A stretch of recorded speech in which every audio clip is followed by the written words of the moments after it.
Hermanos, qué bueno saber que podemos tener fe en el Señor. Él nunca falla y como creyentes podemos descansar en Él para todas las diversas necesidades que podemos tener en nuestra vida cristiana. Esta mañana les invito a tomar sus Biblias otra vez. Vamos al libro de Colosenses. Estamos estudiando esta hermosa carta de Pablo a los Colosenses y hemos llegado al capítulo 3. Esta mañana vamos a leer los versículos 1 al 4. Colosenses 3, versículos 1 al 4. Escuchemos esta mañana atentamente la palabra de Dios, lo que Dios nos exhorta a través del apóstol Pablo para nuestra vida cristiana. Si pues habéis resucitado con Cristo, buscad las cosas de arriba, donde está Cristo sentado a la diestra de Dios. Poned la mira en las cosas de arriba, no en las de la tierra, porque habéis muerto, y vuestra vida está escondida con Cristo en Dios.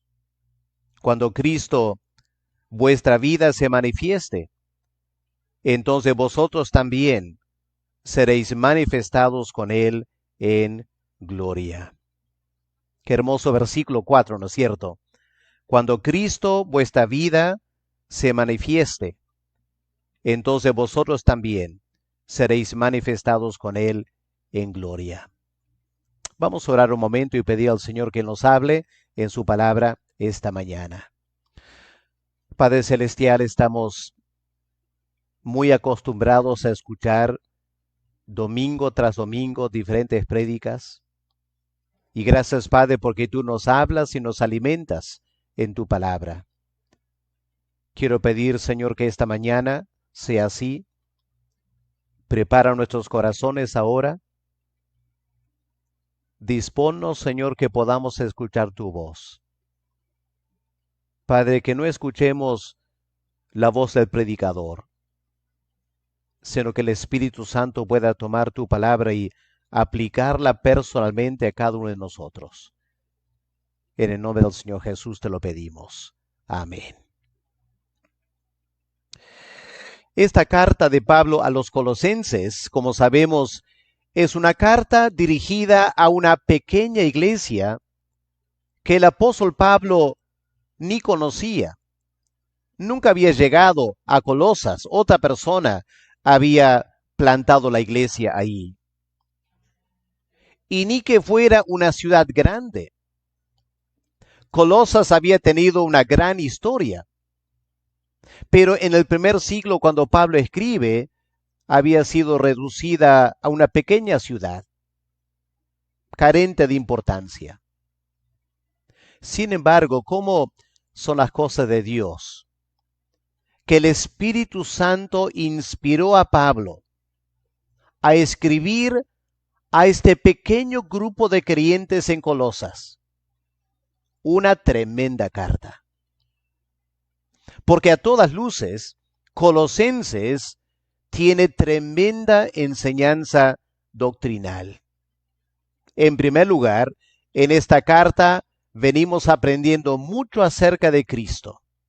¿Quién es el Señor Jesús? Recordemos capítulo 1, versículo 15. Pablo escribe a este pequeño grupo de creyentes y dice, Cristo es la imagen del Dios invisible. Qué tremendo. El primogénito de toda la creación, porque en Él fueron creadas todas las cosas. Y Pablo continúa así. Así que, en primer lugar, Pablo escribe tremendas cosas acerca de Cristo. En segundo lugar, en esta carta, Pablo también escribe tremendas cosas acerca del creyente. Mire, por ejemplo, en capítulo 1, versículo 21. Y a vosotros también, que erais en otro tiempo extraños y enemigos en vuestra mente, haciendo malas obras. Imaginen estas personas en Colosas, las malas obras que hacían antes de conocer al Señor.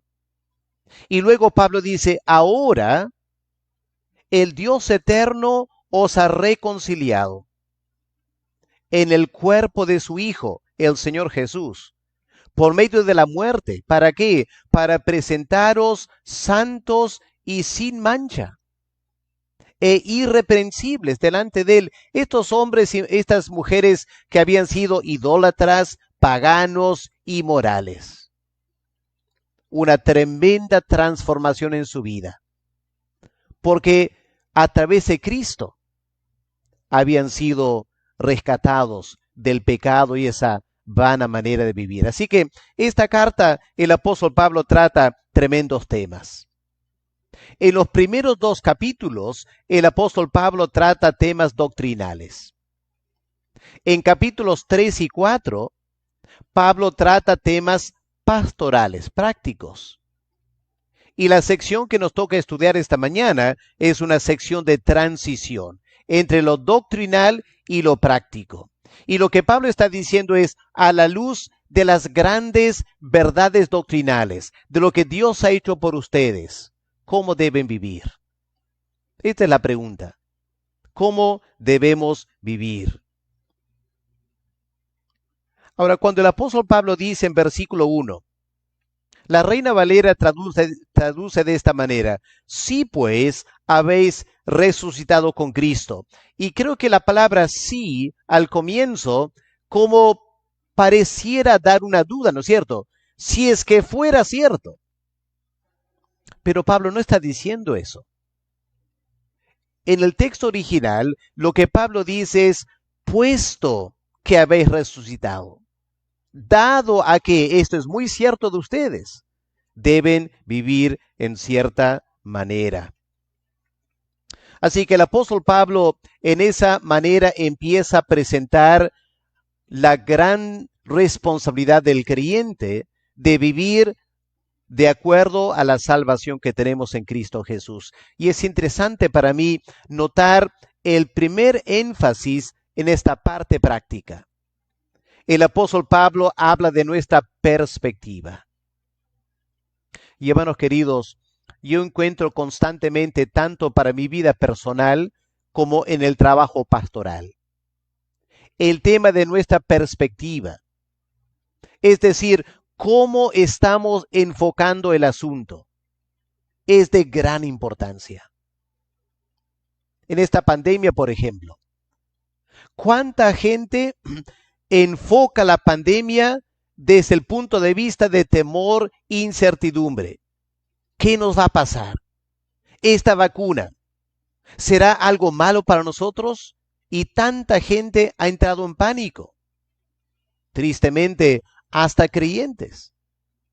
Perdiendo nuestra perspectiva espiritual, caemos en la trampa de mirar al mundo desde una perspectiva terrenal y eso llena nuestras mentes de temor. Cuando lo que debemos hacer como creyentes es tener una perspectiva espiritual y celestial, es decir, hacer esta pregunta: ¿qué es lo que Dios, nuestro Padre, está haciendo a través de la pandemia? ¿Qué está haciendo en todo el mundo? ¿Qué está haciendo con los líderes mundiales? ¿Qué está haciendo con la iglesia? Ahora, cuando pensamos en esa manera, desde una perspectiva espiritual, cambia la cosa. Y podemos tener paz en nuestros corazones sabiendo que Dios está en control, aún de esta pandemia.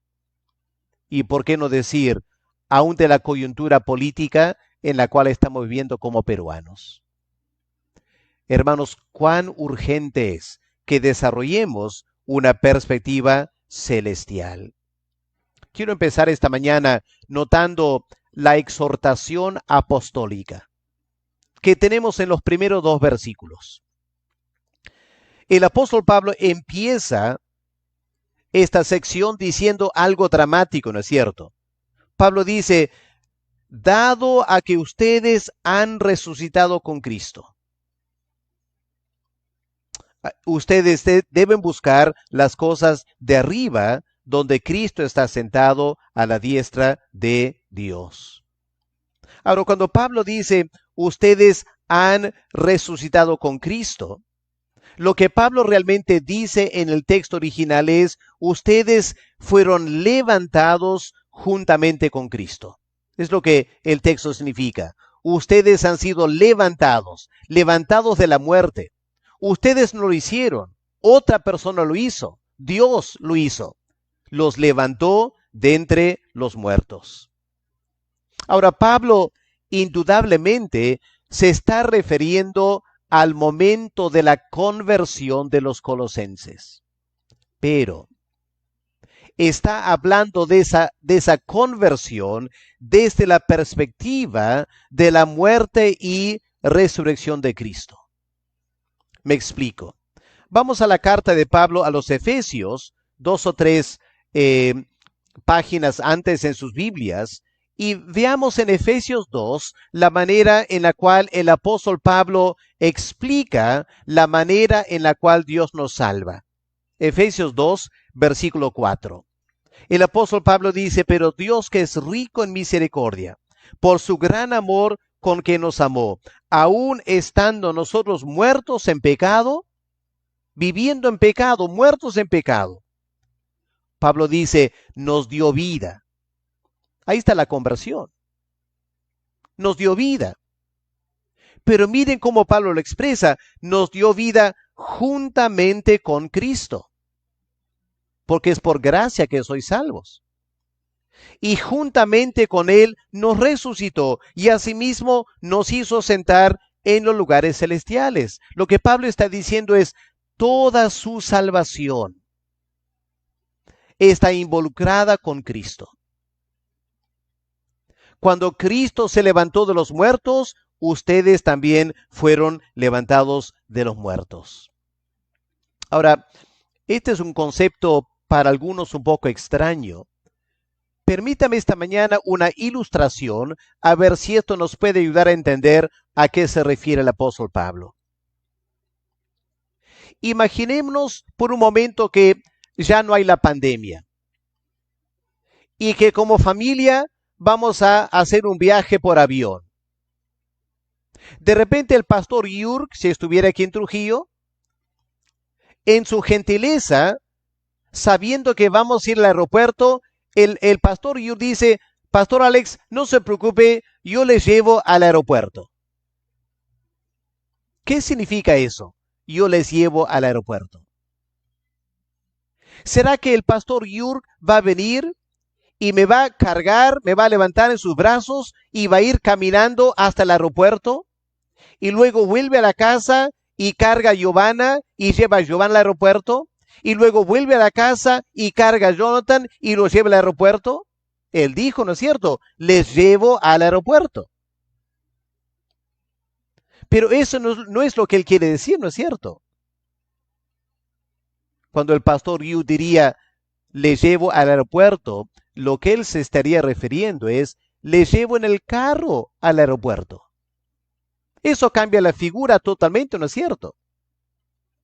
No nos va a llevar uno por uno, nos va a llevar a todos. ¿Y qué es lo que pasa? Él llega a la puerta con su carro. Todos subimos al carro. Y él nos lleva en el carro al aeropuerto. Pero noten esto, el mismo pastor Jürg, él está yendo al aeropuerto. Así que él nos está llevando juntamente con él al aeropuerto. Toda la ruta en la cual él está viajando, nos está llevando juntamente con él. Así que hermanos, aunque es cierto que cada uno de nosotros que somos creyentes, en un momento dado en nuestras vidas, experimentamos la salvación, detrás de esa experiencia personal hay una tremenda realidad colectiva. Y es que hace 2000 años, cuando Dios el Padre levanta a Cristo de los muertos, nos levantó a nosotros también. Y cuando Dios el Padre levantó a Cristo hasta el cielo, nos levantó juntamente con Él, al igual que vamos juntamente con el pastor Jürg al aeropuerto en su carro, el creyente fue levantado juntamente con Cristo. Es lo que Pablo está diciendo aquí. Si ustedes han sido levantados juntamente con Cristo, ¿cuál es su responsabilidad? Dice Pablo. Y él mismo contesta. En primer lugar, su gran responsabilidad a la luz de esta experiencia es busquen las cosas de arriba. Versículo 1. Buscad las cosas de arriba. Permíteme preguntarte esta mañana. Y tratemos de ser honestos. ¿Qué es lo que más anhelas en la vida? Esta mañana.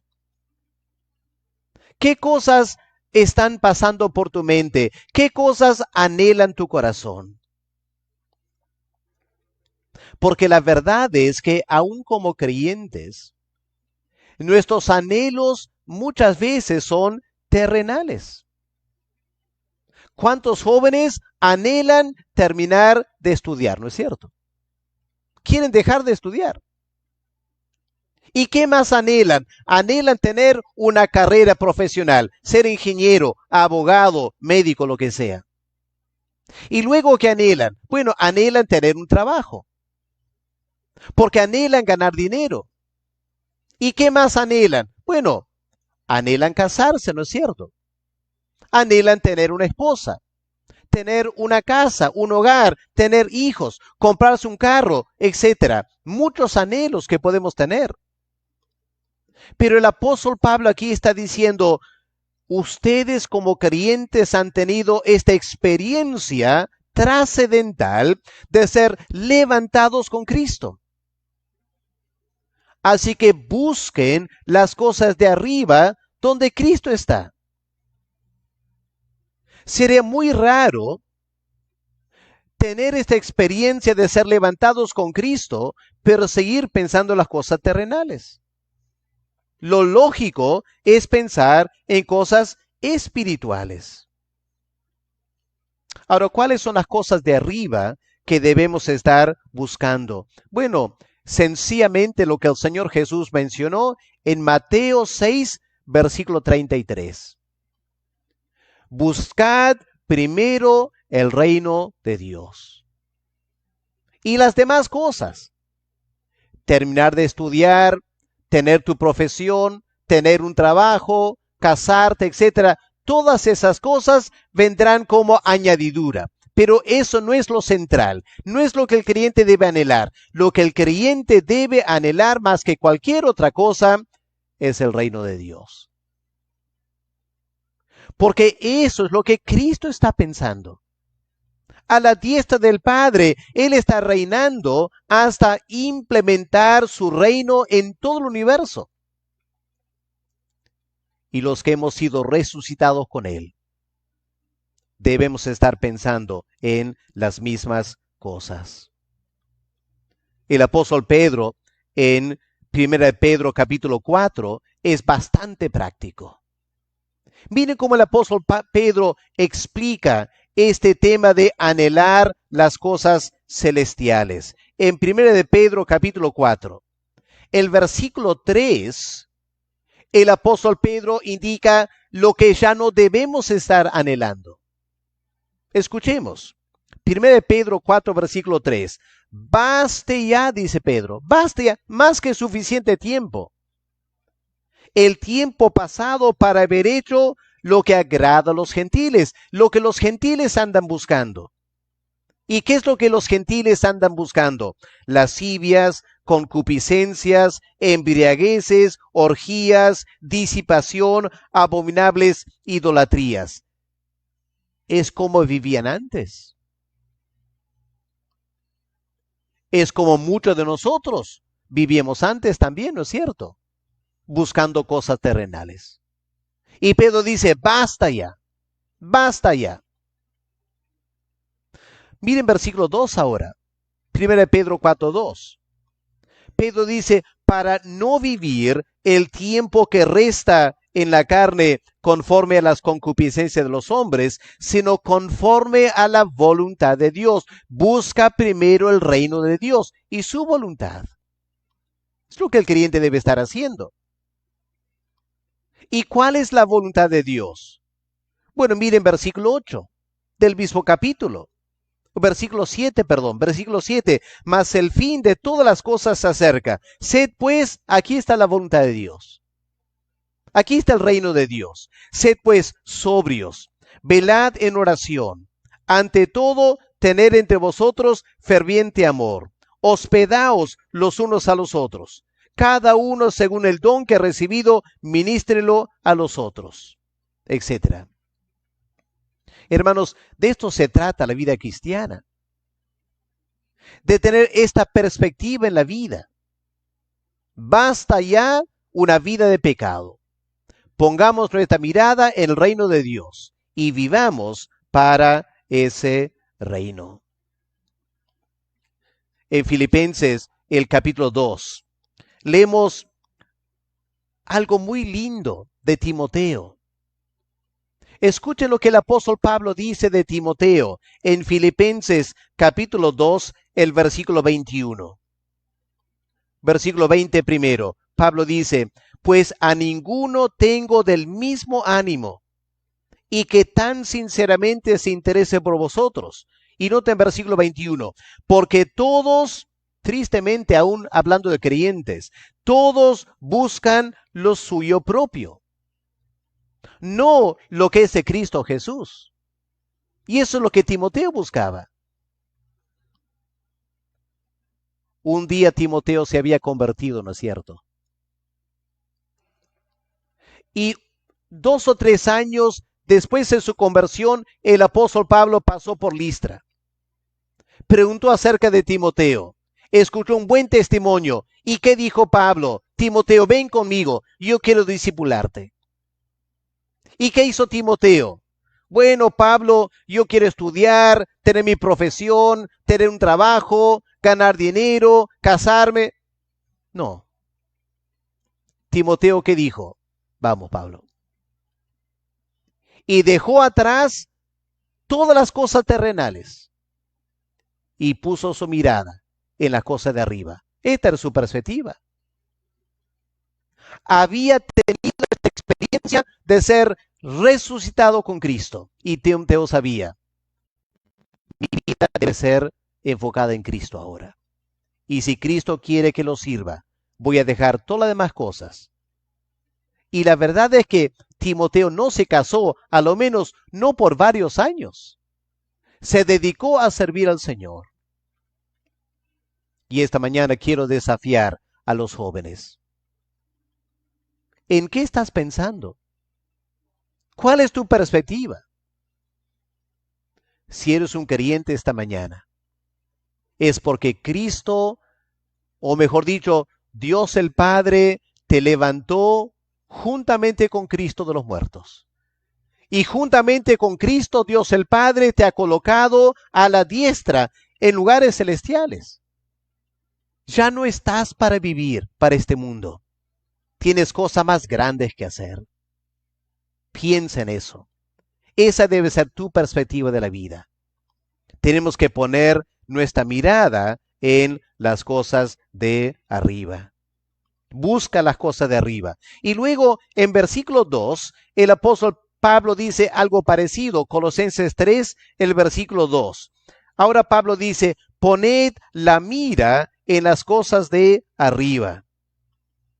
Ahora, es parecido, solo que ahora el apóstol Pablo usa un verbo que tiene que ver con la mente, con tu forma de pensar. En versículo 1 es algo práctico. Tienes que buscar y hacer cosas celestiales. Ahora tienes que poner tu mente en las cosas celestiales.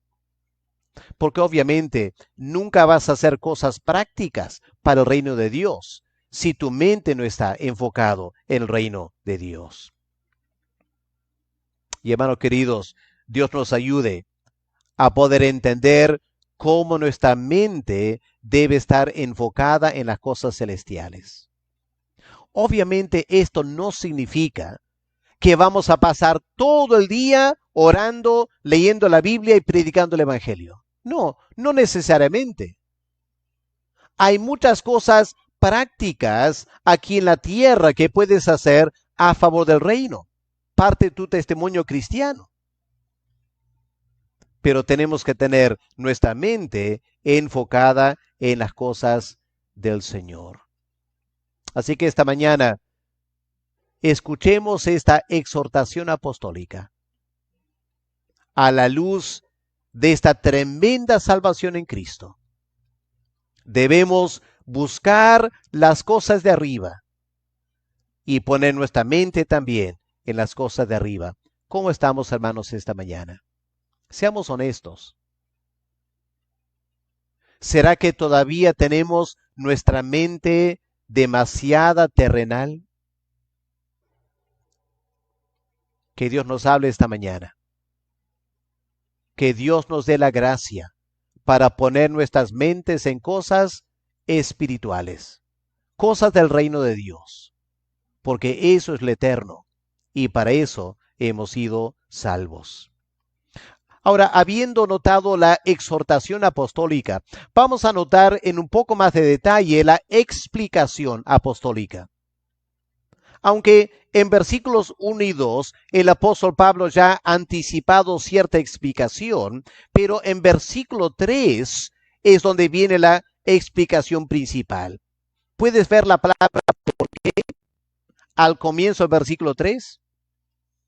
Tienes que buscar las cosas de arriba, tienes que poner la mira en las cosas de arriba, porque habéis muerto y vuestra vida está escondida con Cristo en Dios.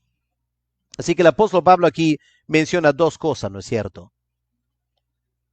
Tenemos esta responsabilidad de poner nuestra mirada en cosas de arriba porque hemos muerto. Obviamente Pablo no está hablando de la muerte física. Los colosenses estaban vivos todavía cuando Pablo escribió esta carta. Pablo no está hablando de la muerte física. Pablo está hablando de la muerte espiritual o la muerte a las cosas de este mundo, del pecado. Porque el apóstol Pablo dice, el creyente es una persona que antes de conocer al Señor estaba muerto en sus pecados. Y ahora, paradójicamente, ahora que es un creyente, tiene que morir al pecado y tiene que morir a las cosas vinculadas con el pecado para ahora hacer la voluntad de nuestro Dios. Miren, por ejemplo, en Romanos el capítulo 6, cómo el apóstol Pablo resalta este tema de que el creyente es una persona que antes vivía en el pecado y ahora debe tener esta actitud de morir al pecado. Precisamente porque está sentado a la diestra del Padre en Cristo. Miren Romanos capítulo 6, el versículo 2. Pablo dice, en ninguna manera, porque lo que hemos muerto al pecado, ¿cómo viviremos aún en él?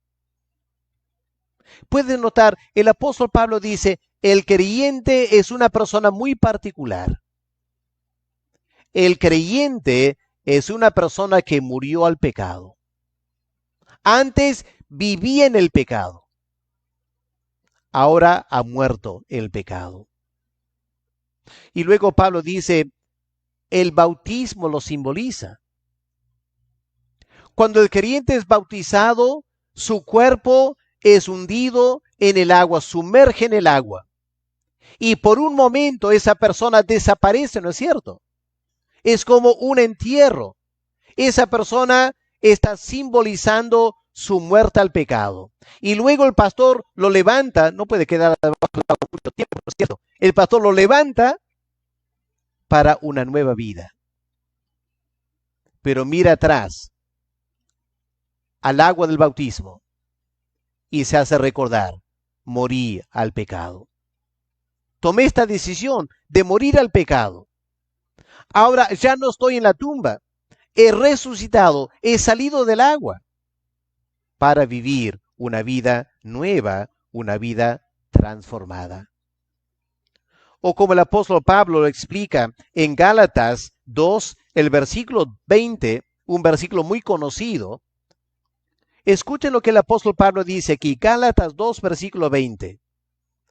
Con Cristo estoy juntamente crucificado, y ya no vivo yo, mas Cristo vive en mí. Y lo que ahora vivo en la carne, lo vivo en la fe del Hijo de Dios, el cual me amó y se entregó a sí mismo por mí. ¿Qué está diciendo Pablo? Pablo está diciendo, yo soy una persona que ha muerto a su propia voluntad. Y ahora hago la voluntad de otro, la voluntad de Cristo. Esta es la marca del creyente. Todo creyente debe vivir así. ¿Por qué? Porque hemos resucitado juntamente con Cristo. Esa es la salvación. Y si Dios el Padre me resucitó juntamente con Cristo, lo que yo debo hacer es la voluntad de Dios, ¿no es cierto? Esa imagen del pastor Jürg llevándonos al aeropuerto en su carro. ¿Qué pensaría el pastor Jürg si al final de la calle nuestra, él voltea a la derecha para tomar la calle principal para al aeropuerto? Que yo le diga de repente al pastor Jürg, ¿sabe, pastor? Yo quiero ir por la izquierda. Y yo trato de decirle al pastor Jürg donde yo quiero ir. Cuando el pastor ofreció llevarme al aeropuerto, lo que yo debo hacer es la voluntad del pastor Jürg, ¿no es cierto? La ruta que él querrá llevar. Porque él me está llevando. Yo no le he pagado. Él ofreció llevarme. Yo acepté su oferta. Así que si yo acepté su oferta de llevarme, lo menos que yo puedo hacer es someterme a su voluntad. Vamos a ir en la ruta que él quiere ir, vamos a ir a la velocidad que él quiere ir, porque él está manejando. Y el creyente estaba muerto en sus pecados. Y Dios el Padre lo resucitó con Cristo. ¿Que le vamos a empezar a decir a Cristo lo que yo quiero? Eso no tiene sentido. Yo debo someterme a Él. Por eso Pablo dice, ya no vivo yo. Mi voluntad ya fue. Ahora hago la voluntad de aquel que entregó su vida por mí. Y esto tiene aplicaciones muy prácticas. Por ejemplo, en Gálatas 6, el versículo 14. Escuchen las palabras de Pablo aquí, Gálatas 6:14, porque lejos esté de mí gloriarme, sino en la cruz de nuestro Señor Jesucristo, por quien el mundo me es crucificado a mí y yo al mundo. El apóstol Pablo había tomado la decisión de morir al mundo también. Ese mundo que le presionaba a vivir en cierta manera, a buscar el orgullo, la vanagloria, su posición personal, su prestigio. Todas esas cosas del mundo, Pablo dijo, no, a través de la cruz de Cristo yo morí al mundo. Y hermanos queridos, de eso está hablando el apóstol Pablo aquí. La explicación por la cual debemos tener nuestras mentes puestas en cosas celestiales es porque nosotros también hemos muerto. Hemos muerto al pecado, hemos muerto a mi voluntad y hemos muerto a las cosas del mundo.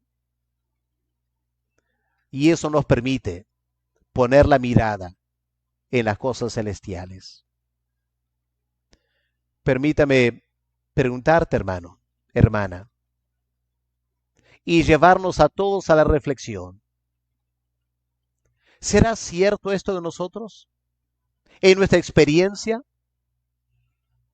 ¿Estoy viviendo como creyente que ha muerto al pecado y a mi voluntad y al mundo? ¿O será que quiero ser un cristiano?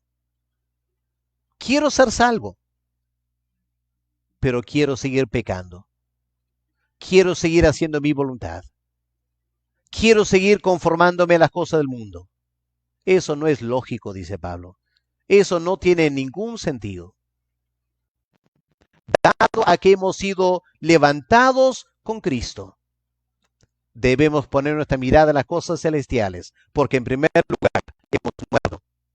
Y en segundo lugar, dice Pablo, versículo 3 de Colosenses 3, porque nuestra vida está escondida con Cristo en Dios. Qué hermosa frase. Miren, hermanos, esa frase en sus Biblias. Pablo dice, vuestra vida está escondida con Cristo en Dios. Está hablando de nuestra verdadera vida espiritual, la persona que ahora somos. Pablo dice, su vida es una vida escondida. ¿Qué significa eso? Bueno, una vida escondida habla de una vida secreta, ¿no es cierto? ¿Te acuerdas cómo los niños juegan a las escondidas? Y un niño cierra sus ojos y los demás niños se esconden, ¿no es cierto? ¿Y por qué se esconden? Quieren estar en secreto, donde nadie los puede ver. Y el apóstol Pablo dice, nuestra vida está escondida. Está en secreto. Nadie la puede ver. Lo que el apóstol Pablo está diciendo aquí es una gran verdad, hermanos. A ver si podemos meditar en esto esta mañana. En primer lugar, el creyente tiene una vida que es nutrida en secreto. Nutrida, alimentada. Nadie puede ver cómo tu vida cristiana es sostenida, ¿no es cierto? Por lo mucho te podían ver leer la Biblia, te podían ver orar, te pueden ver estar en el culto esta mañana, pero lo que no pueden ver es cómo el Espíritu Santo está dándote tremendo alimento espiritual. Eso es escondido. Y el mundo a veces queda maravillado el creyente. Cuando hay una pandemia y tanta gente está entrando en pánico, ¿cómo es que el creyente mantiene la tranquilidad? No tiene que ver con su temperamento, a lo menos no debe tener que ver con su temperamento. Debe estar relacionado con esta vida secreta que tiene, donde el Espíritu Santo está nutriendo su vida en secreto, en tal manera que el creyente mantiene tremendo vigor espiritual y nadie sabe cómo. Es una vida secreta. También es una vida empoderada en secreto. ¿De dónde viene el poder espiritual de ese creyente? Nadie lo puede ver. Es una vida escondida. Pero también esta vida escondida habla de protección espiritual. Hay una parábola interesante en Mateo 13, el versículo 44, que dice, el reino de Dios es como un tesoro escondido en un campo. ¿Cómo que escondido en un campo? ¿Quién va a esconder un tesoro en el campo? Es que hace 2000 años no había bancos. Y si tenías tu tesoro en la casa, lo podían robar. Si querías proteger ese tesoro, ¿qué hacías? Salías en las 2 de la mañana. Todo el mundo durmiendo. Ibas a tu chacra. Y en un lugar secreto, hacías un hueco. Y metías tu tesoro. Y lo tapabas. Y luego plantabas algo encima. Y nadie sabía que en esa chacra, debajo del trigo, había un tesoro escondido. Lo escondía para protegerlo. Y en la parábola Cristo dice, ese hombre arando en su chacra descubre este tesoro. ¿Y qué hace? Sin que nadie lo ve, cava el hueco más hondo y lo tapa otra vez. Y luego va corriendo y compra esa chacra. Y con la chacra todo el tesoro.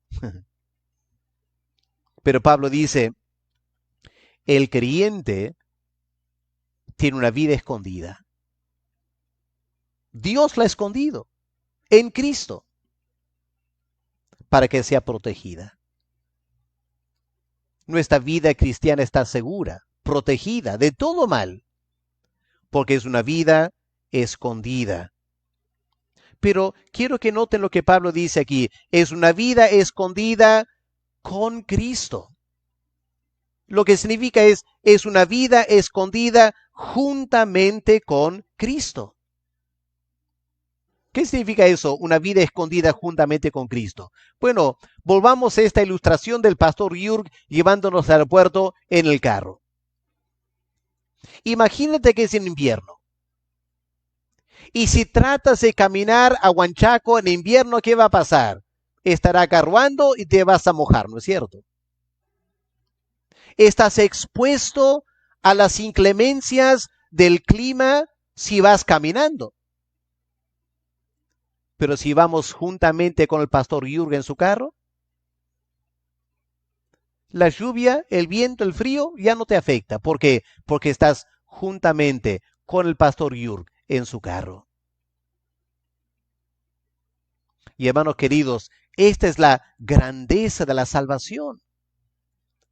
La salvación no es que yo sigo aquí en la tierra luchando, tratando de vivir una vida cristiana en la mejor forma posible. No, la vida cristiana es yo estoy escondido en Cristo. Y al estar escondido en Cristo, Cristo me protege de todo mal, porque Cristo está en Dios, ¿no es cierto? Pablo dice, nuestra vida está escondida juntamente con Cristo en Dios. ¿Dónde está Cristo? Está en Dios. Y Dios protege a Cristo, porque Cristo está en Dios. ¿Y dónde estoy yo? Estoy juntamente con Cristo, en Dios.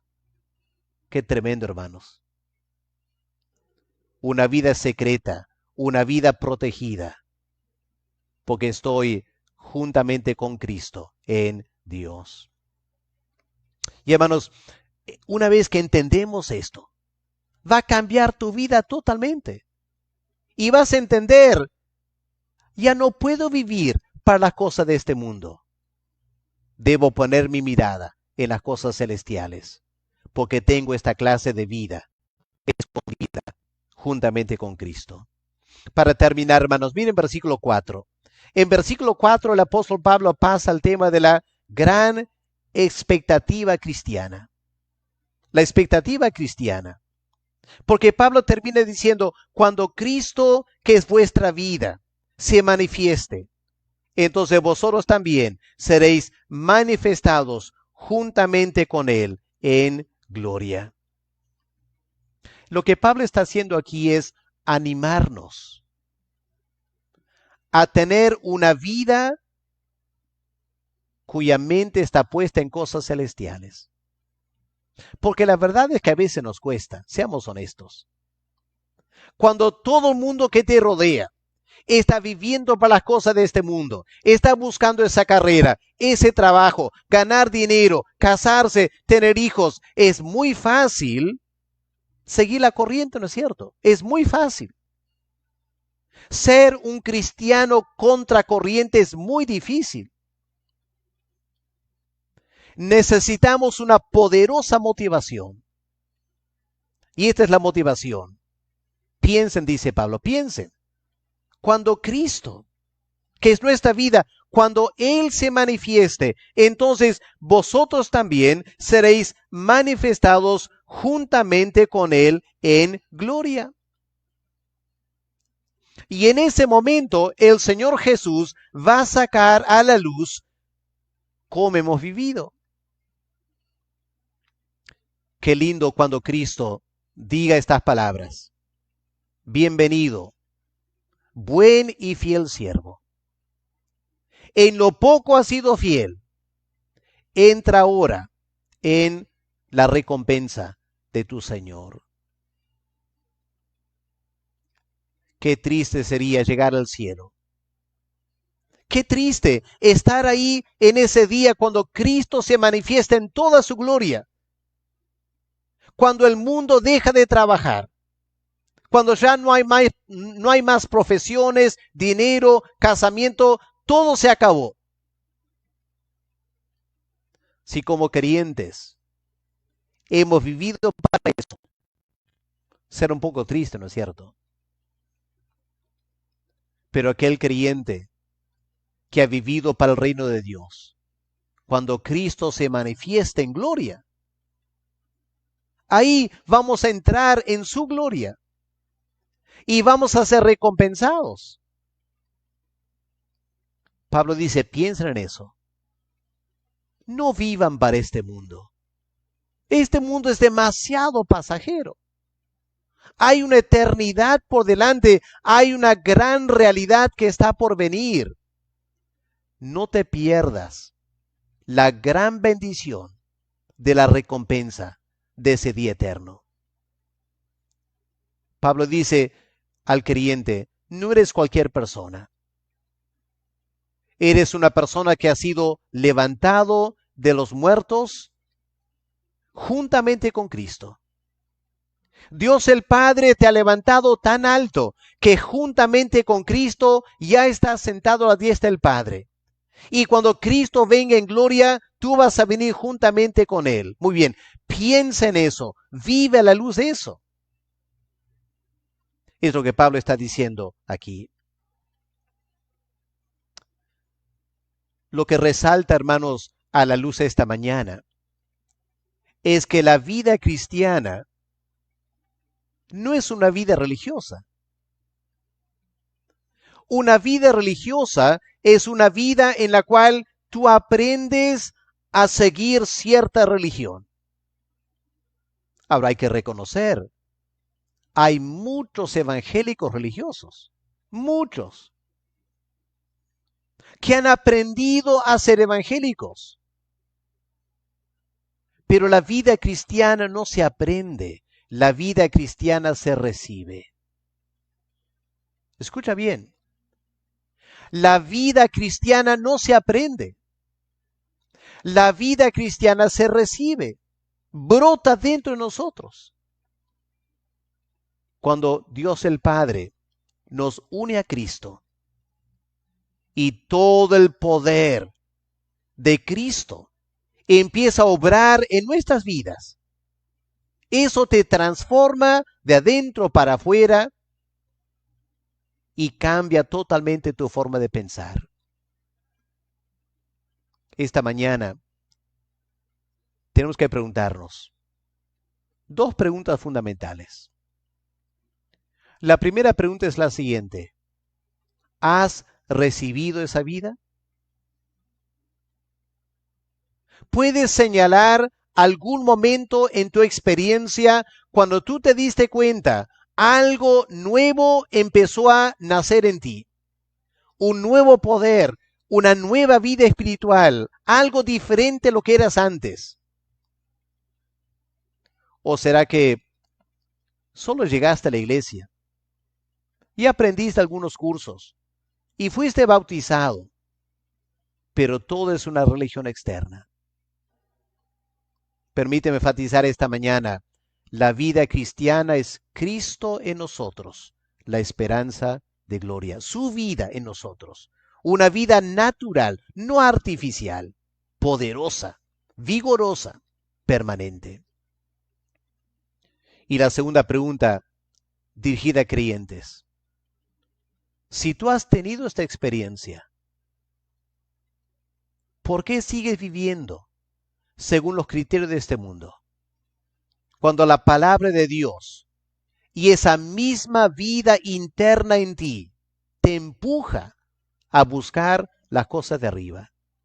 No resistas, no resistamos el Espíritu Santo llevándonos en esta dirección. Aprendamos a decir como el apóstol Pablo: ya no vivo yo, sino Cristo vive en mí. Tengo esta vida escondida, la vida de Cristo brotando en mí. Y yo quiero vivir para las cosas de Cristo y no para las cosas de este mundo. Que esta mañana Dios nos hable a través de su palabra, que pueda ser de bendición para cada uno de nosotros. Vamos a orar antes de escuchar una canción y luego pasamos a celebrar juntos la cena del Señor. Vamos a orar primero. Padre amado, muchas gracias por tu palabra esta mañana, por el desafío, Señor, y al mismo tiempo esta palabra de aliento espiritual. Este mundo no va a durar para siempre. Nuestras vidas no van a durar para siempre. Y un día el Señor Jesús se va a manifestar. Va a acabar con esta vida, con este mundo. Va a traer su reino. Y los que han trabajado por su reino van a reinar con Él para siempre. Padre, quiero pedir que tu Espíritu se encargue de aplicar este mensaje en nuestros corazones y que tú nos lleves, Señor, en esa dirección que el apóstol Pablo exhorta a los creyentes en Colosas esta mañana. En el nombre del Señor Jesús te lo pedimos. Amén. Amén.